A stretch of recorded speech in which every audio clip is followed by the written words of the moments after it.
माता एवं बहनों, कृतों को पवित्र करने वाले मंगलमय साधु समाज, आज सप्ताह ध्यान साधना शिविर का 7वें दिन के द्वितीय पाली के सत्संग में हम लोग उपस्थित हैं। सप्तम सोपान रामचरितमानस उत्तर कांड से पाठ भी श्रवण किए और अभी का विषय हम लोग प्रसंग सुन रहे थे। ऐसा लगता है आज के पाठ में जोगी वासियों पर गोसाई तुलसीदास जी महाराज पंचेती बैठा है। पंच में कौन कौन आया?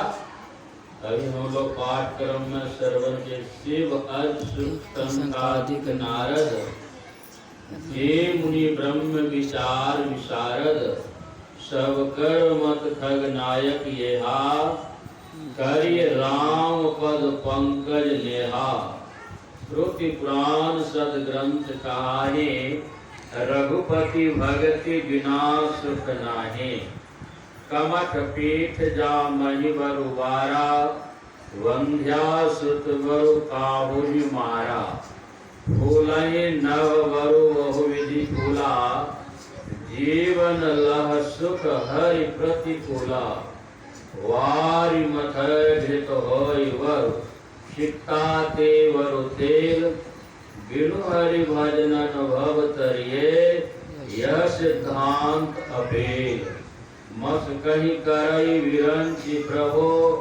अजहि मसकते हीन, अस विचारि तजि संशय, राम ही भजहि प्रवीण। प्रसंग कब का है? प्रसंग है त्रेता युग का।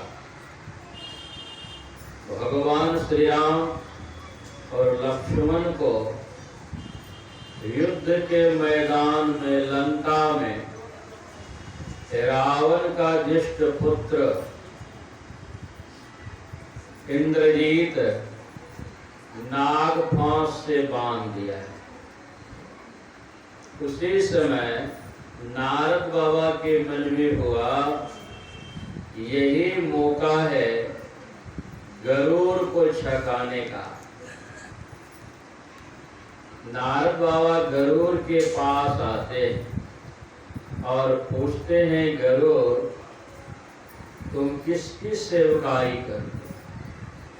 तो गरुड़ जी कहते हैं कि कौन नहीं जानता है कि मैं किसकी सेवकाई करता? जिसकी सेवकाई आप करते उसी की सेवकाई तो मैं भी करता। तो बाबा नारद ने पूछा, गरुड़ किस लिए सेवकाई करते हो? तो गरुड़ कहते, भव बंधन तय छुटई, नर जपी जाकर नाम। नारद बाबा कहते, खर्व निशाचर बांधई, नाग फांस सोई राम।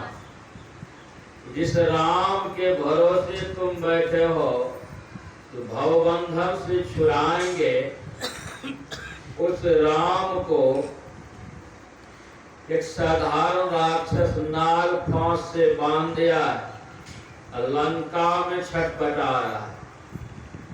गरुड़ कहा, हम समझ गए, आपका नाम है घर बिगाड़ू, अगर लगाओ।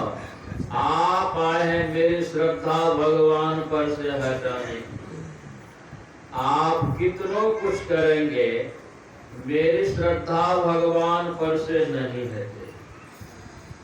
गरुड़ जी कहते हैं, नारद बाबा कहते हैं, गरुड़ अभी मेरी बात मत मानो, लेकिन जा करके देख सकते हो न कि सिक्के में राम बंधा है कि खुला है? कहाँ जाके देख सकता हूँ। आप पहले जाके देख लो तब विश्वास करना।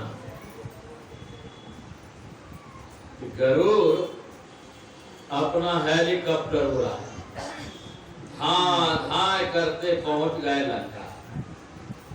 जैसे पहुंचे हैं, गरुड़ को देखकर भगवान श्री राम और व्याकुल हुए और कहते हैं, गरुड़ मैं बहुत देर से बंधा, अब तुम नहीं आता तो हम बंधले रह जाते। उसी वक्त गरुड़ को मोह हो गया कि हम तो इनके भरोसे बैठे थे, ये मेरे भव बंधन को काटेंगे, लेकिन ये मेरे भरोसे बैठे हैं कि गरुड़ आएंगे तो नाग फांस को काटेंगे।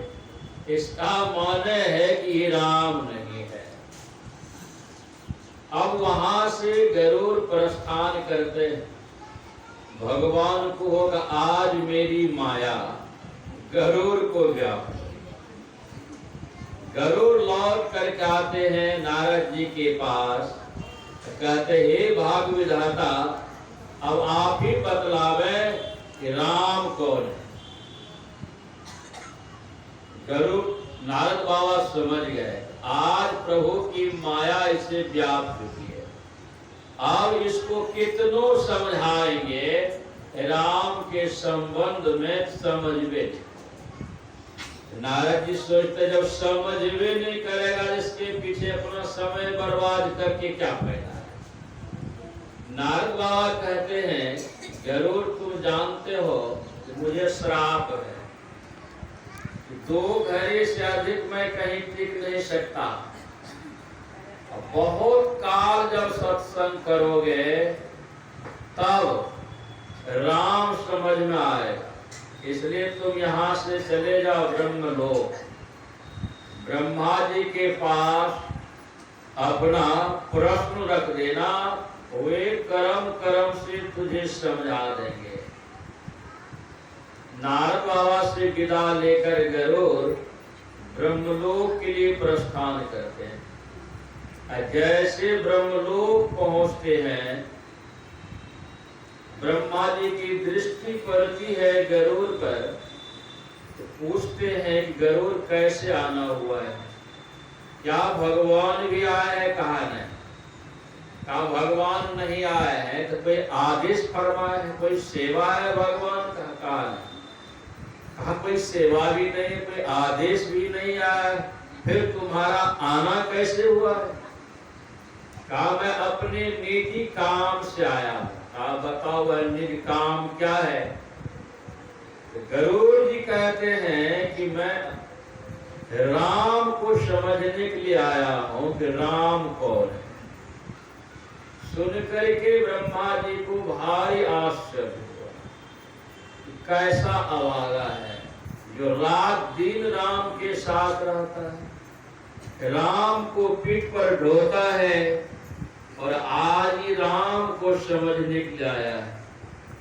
ब्रह्मा जी पूछते हैं गरुड़, अभी से पहले और किसी के पास राम को समझने के लिए गया था? पहले मेरे पास आए? कहा नहीं। पहले नारद बाबा के पास गए।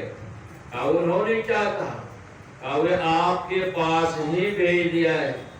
तो ब्रह्मा जी समझ गए इस विषय को समझाने में नारद भली भांति सक्षम है, भरपूर समझा सकता है, लेकिन अपने माथे का भार टाल करके नारद मेरे माथे पर भेज दिया है, तो मैं इस भार को क्यों वहन करूं? ब्रह्मा जी कहते हैं गरुड़ तुम जानते हो ना कि मुझे सृष्टि का भार है, राम को समझाने में लग जाओ तो सृष्टि कर्म में गड़बड़ी हो जाए, इसलिए तुम यहाँ से चले जाओ कैलाश पर्वत पर, वहाँ भगवान शंकर के पास प्रश्न रख देना, वे कर्म कर्म से तुझे समझा देंगे। तो ब्रह्मा जी से विदा हो गरुड़ कैलाश के लिए प्रस्थान करते हैं। रास्ते में भगवान शंकर से मुलाकात होती है। भगवान शंकर को प्रणाम नमस्कार करते हैं, उसके बाद भगवान पूछते हैं कि गरुड़ कहाँ जा रहे हो? कहा भगवान आप ही के पास जा रहे। कहा क्या काम है बोलो। कहा मैं राम को समझने के लिए आया हूँ। तो भगवान शंकर कहते हैं कि मिल हो गरुड़ मार्ग मह मोही, कवन भांति समझावो तोहि। जब बहुकाल करिए सत्संगा, तब ही होई सब संशय भंगा। भगवान शंकर कहते हैं गरुड़ तुम मार्ग में मुझे मिले हो, मैं भी किसी काम से कहीं जा रहा, तुम भी अपने काम से आए हो, तो रास्ते में उतना समय कहाँ है कि मैं तुझे राम को समझा दूं।